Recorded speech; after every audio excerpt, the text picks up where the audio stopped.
Does this look like fun to you, or like sheer terror? The answer, even for the people who are doing it, may be both. Why do some people want to jump out of planes while others want to jump onto the couch to watch television? Why do some of us love to compete and some of us hate it? Why is one man's fun another man's boredom? The answers can be found in the deeply personal nature of play. Play taps into our most powerful emotions, like fear and shock, anger and love, sadness and joy.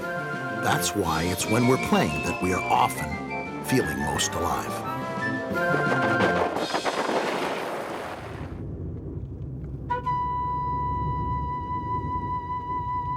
The best play of all completely absorbs us. So it should be up here pretty soon.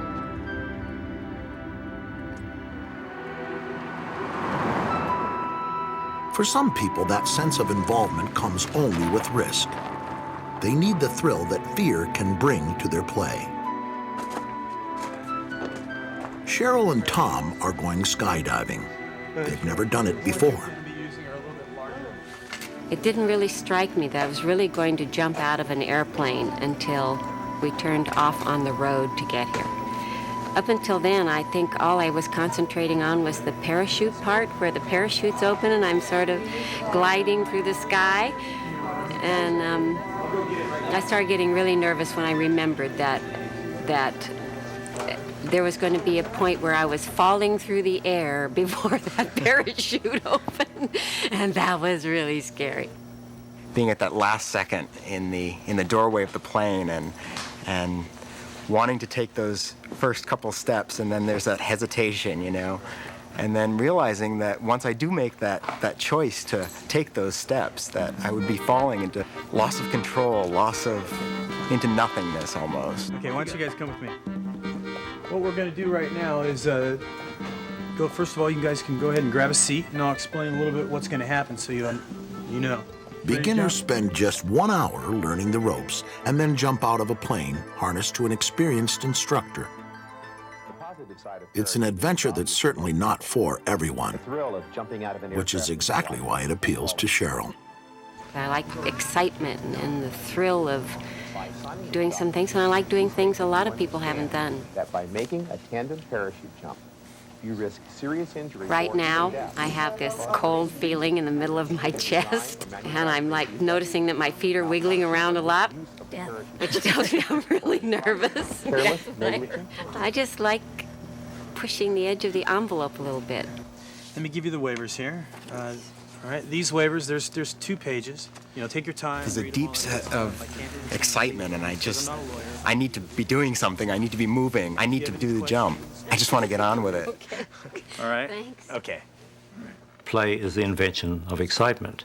It's a kind of a contrast to your ordinary life, which is unexciting, or perhaps so exciting it's stressful. Play is an invention both of animals and human beings, which sort of runs a middle course, allows you to be excited without getting overstressed. And that's what draws us into it. What's going to be happening as far as the skydive? It's snug. This is going to be fun. The dentist is never fun, so it's never like going to the dentist or the doctor. This is like, you know at the end of it that it's going to feel good. You're going to feel really happy and really good and excited and really good about yourself that you did the challenge. Are you ever going to grab onto us? No. No? And when can you bring your arms out to this position? When you get a tap. When you get a tap. When I was younger, I was diagnosed with juvenile rheumatoid arthritis, and I had to stay in bed for a long time. And I imagined myself dancing or doing something like skydiving, but I couldn't do it. And I made a vow to myself that I would do something like this and just keep going and just take chances and not be stuck in that bed, you know. What I want you to do is this. This is Yeah, our I have one jumpsuit. thing to say though.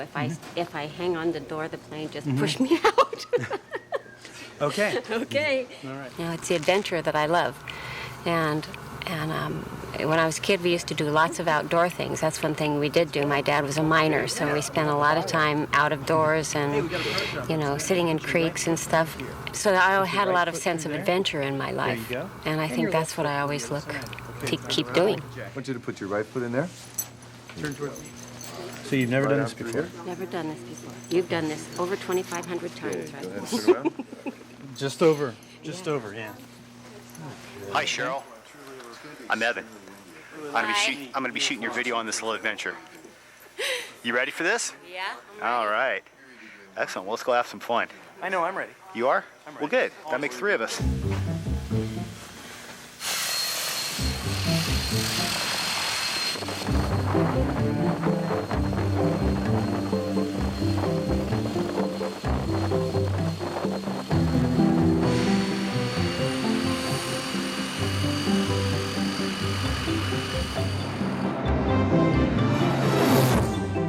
Any last words? Bye.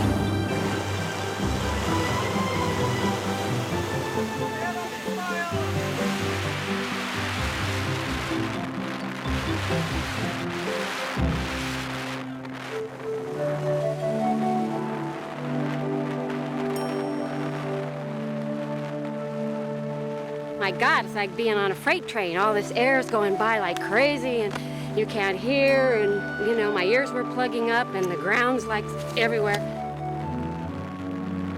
And it didn't feel like I was falling at all. It just felt like standing or laying somewhere and having the wind just blow like crazy past you.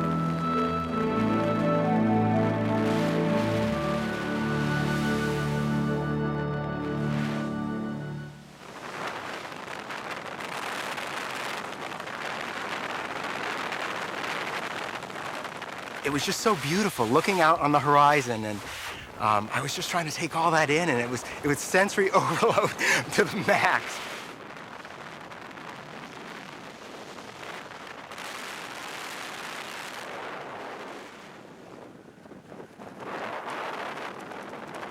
Yeah. Hey, feet all the way out.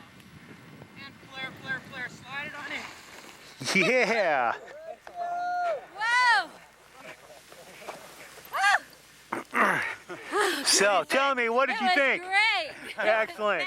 Fantastic. I'm for us too. Amazing.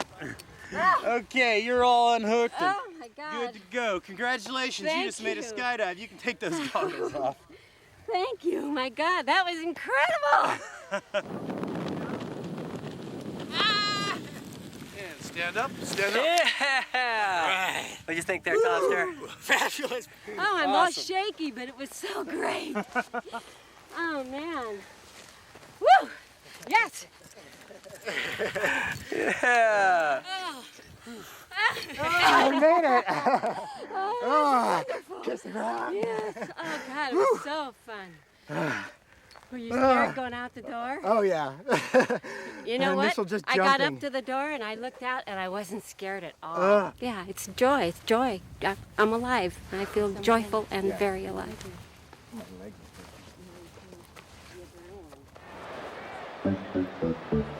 Let's go, Todd! Each of us draws our own kind of emotional satisfaction from the play we choose. Even when we do it with thousands of other people, play can still be highly individual. I told you this guy could hit one. Beautiful! No sport epitomizes this better than baseball. Baseball fans may be the most idiosyncratic and most obsessive fans in all of sport. Baseball is their parallel universe, full of history, statistics, mythology, and opinion. That was a nice shot. Seth Swirsky has loved baseball since he was a kid growing up in New York. Baseball was always in my house. Whether it was on the radio or on TV, or whether my dad was in the backyard hitting a ball to my brother and I, it was always there. And it just got in our blood like anything else. It was great, and we loved it. Come on! Come on, move it! Yeah. Of baseball on a red-hot summer day. There's nothing like the game of baseball. So grab a bat, let's play. Baseball is still a big part of Seth's life. Now a successful Beverly Hills songwriter, he's written a tune about the game that could be described as a love song. There's nothing like the game of baseball.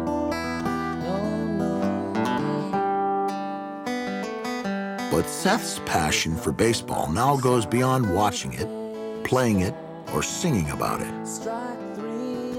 In his home, he's created a shrine to the sport, a collection of signed balls, photos, and letters from players, past and present. Well, the first baseball game my dad ever took me to, I was 9 years old, and it was the fourth game of the 1969 World Series when the Mets were playing the Orioles. And I'll never forget, at the end of the game, my idol, Rod Gaspar, runs in from second base to win the game for the Mets, and they're but one victory away from winning the World Series. Well, I had an opportunity last year to obtain the actual jersey that Rod Gaspar was wearing when he scored that run, that I remember the day, I remember the smell of the park, I remember everything there is to know about that one moment in time. It's the moment of being 9. It's a way to spend a couple of hours with your dad. What in the world could be better than that? Surprisingly, Seth hasn't been collecting for long. He got started almost in self-defense. Well, in the middle of August of 94, baseball went on strike, and I missed the sound of the game in my house every day.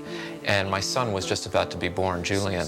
Good swing. And I thought, you know, if baseball never comes back, what am I going to tell him? How is he going to experience what I experienced growing up?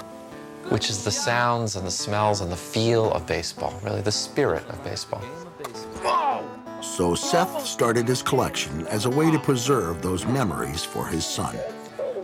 I feel tremendous pride in this collection. There are moments that I think to myself, what am I doing? Look at all this time I'm putting into this, and money, and all the shoulds come out. And then I say, you know, this is quite an accomplishment, if I do say so myself, because it's creating history in a way. The most important thing is that you're really excited by the play you're in, and it's intricate and it keeps you involved in it, and that's important, and that does something for you. We all know about people who are collectors. We tend to think of those kind of things as sort of routine and so on, but anything is available for a play transformation. There are probably as many approaches to collecting as there are collectors, but the emotions being aroused are very consistent. Collecting is a way to control a small piece of the world. It's often a source of security, and like all good play, a chance to be completely absorbed by what you are doing.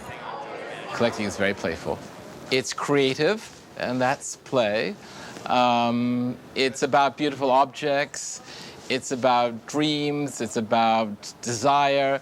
Playfulness is a way for us to invent ourselves in ways, and collecting is like that too. Today, Seth is previewing a collection at Sotheby's in Los Angeles, part of a national tour before the collection is auctioned off in New York. There are thousands of baseball items here.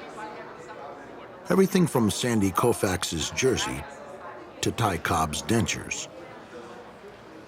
Seth attended the preview because he wanted to see one very special bat.